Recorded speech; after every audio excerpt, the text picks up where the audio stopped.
তুমি যদি online business, YouTube, Instagram, digital skill, freelancing যে কোনো কিছুর কথা ভাবো, একটা প্রশ্ন আজ নিজের কাছে সৎভাবে করো, আমি কি সত্যি এখানে লম্বা সময় টিকে থাকতে পারবো? কারণ আজ আমি এমন কিছু বলবো যেটা বেশিরভাগ ইউটিউব গুরুরা কখনো বলবে না।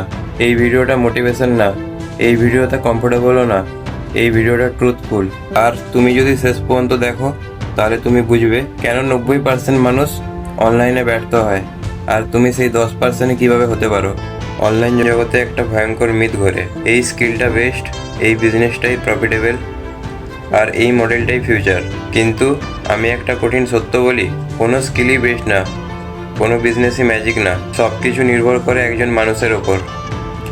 একই স্কিল একজনকে মিলিনিয়ার বানায় আর আরেকজনকে ফ্রাস্ট্রেটেড বানায়। কেন? কারণ স্কিল নয়, মানুষই আসল ভেরিয়েবল। 2 নম্বর পয়েন্ট, কেন মানুষ বারবার ব্যর্থ হয়। এখন আসি সবচেয়ে কমন সমস্যায়, স্কিল হোপিং। মানুষ কি করে?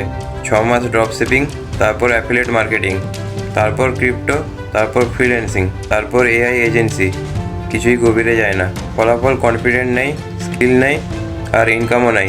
আর সবচেয়ে ভয়ঙ্কর জিনিস, নিজের উপর বিশ্বাসটা মরে যায়। লোকটা ভাবে হয়তো আমি পারি না। না, তুমি পারো, তুমি শুধু থামতে জানো না। এবারে চলে আসি 3 নম্বর পয়েন্টে, বেস্ট স্কিল আসলে কোনটা। এখন শোনো, এই লাইনটা খুব গুরুত্বপূর্ণ। তোমার জন্য বেস্ট স্কিল সেটা নয় যেটা বেশি টাকা দেয়, তোমার জন্য বেস্ট স্কিল সেটা যেটা তুমি ফলাফল না এলেও করতে পারো, বছরের পর বছর করতে পারো, আর মানুষ না দেখলেও করতে পারো। কারণ অনলাইন জগতে মোটিভেশন টেকে না, হাইপও টেকে না, শুধুই টেকে কনসিস্টেন্সি। এই জিনিসটা করতে তুমি ভিতর থেকে এনজয় করো, সেটাই ইভেনচুয়ালি তোমাকে টাকা দেবে। 4 নম্বর পয়েন্ট, অনলাইন সফলতার 3টে পিলার। অনলাইন জগতে সাকসেসফুল হওয়ার জন্য মাত্র 3টে জিনিসের দরকার। 1 নম্বর কন্টেন্ট, 2 নম্বর সেলস, আর 3 নম্বর রাইট সিস্টেম। এটা না থাকলে তুমি ডিমোটিভেট হবে, তুমি স্টাক থাকবে, আর তুমি কুইট করে দেবে। এখন এক এক করে বুঝি। 5 নম্বর পয়েন্ট, কন্টেন্ট। তুমি কি এটা পারবে? কন্টেন্ট মানে video, post, story, blog, YouTube, Facebook, LinkedIn, Twitter. কিন্তু প্রশ্ন হলো, তুমি কি এটা করতে পারবে যখন কেউ দেখছে না, লাইক আসছে না, কমেন্ট নাই, মানুষ হাসছে? যদি উত্তর না হয় তাহলে কন্টেন্ট তোমার জন্য নয়। কঠিন কথা, হ্যাঁ, কিন্তু এটাই সত্যি। 6 নম্বর পয়েন্ট, সেলস রিজেকশন। তুমি কি এটা সহ্য করতে পারবে?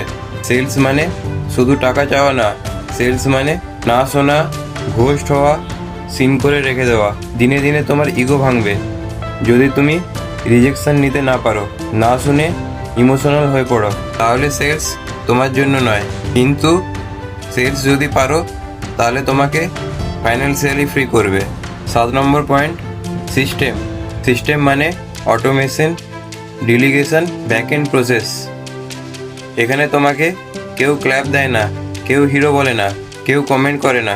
যদি তুমি অ্যাটেনশন চাও, ভ্যালিডেশন চাও, তাহলে সিস্টেম তোমার জন্য নয়।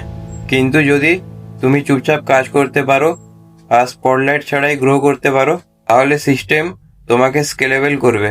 8 নম্বর পয়েন্ট, নিজের জায়গাটা খুঁজে নাও। সত্যিটা হলো, সবাই কন্টেন্ট ক্রিয়েটর হবে না, সবাই ক্লোজারও হবে না, আর সবাই সিস্টেম বিল্ডারও হবে না। কিন্তু প্রত্যেক সফল মানুষের কাছে এই 3টার একটা প্রাইমারি থাকে। নিজেকে প্রশ্ন করো, আমি কি কথা বলতে ভালোবাসি? তাহলে কন্টেন্ট তোমার জন্য। আমি কি মানুষকে কনভিন্স করতে পারি? তাহলে সেলস তুমি করতে পারবে। আমি কি সাইলেন্টভাবে স্ট্রাকচার বানাতে পারি? তাহলে সিস্টেম বিল্ড করতে পারবে।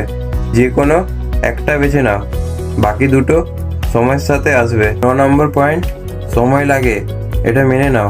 সবচেয়ে পেইনফুল ট্রুথ, এটা 30 দিনে হবে না, আর এটা 90 দিনেও হবে না, কিন্তু হবে যদি তুমি স্কিল বদলাও না, তুমি কম্পারিজন বন্ধ করো, তুমি ডেইলি শো আপ করো। 10 নম্বর পয়েন্ট, আমি কোনো শর্টকাট বিক্রি করছি না। যারা রেডি এফোর্ট দিতে, ইগো ছাড়তে, আর রেসপন্সিবিলিটি নিতে, তাদের জন্য আমি সবসময় আছি। শেষে আমি একটাই কথা বলবো, অনলাইন বিজনেস কোনো ম্যাজিক না, সাকসেস লাকের ওপরে ডিপেন্ড করে না, যেটা তোমার ভেতরে আছে সেটাই অ্যাম্প্লিফাই হবে। যদি তুমি রেডি হও, এই জার্নি তোমার জীবন বদলাবে। না হলে এই ভিডিওটাই তোমার রিমাইন্ডার হয়ে থাকবে। এবারে তুমি কি করবে সেটা তোমার চয়েস।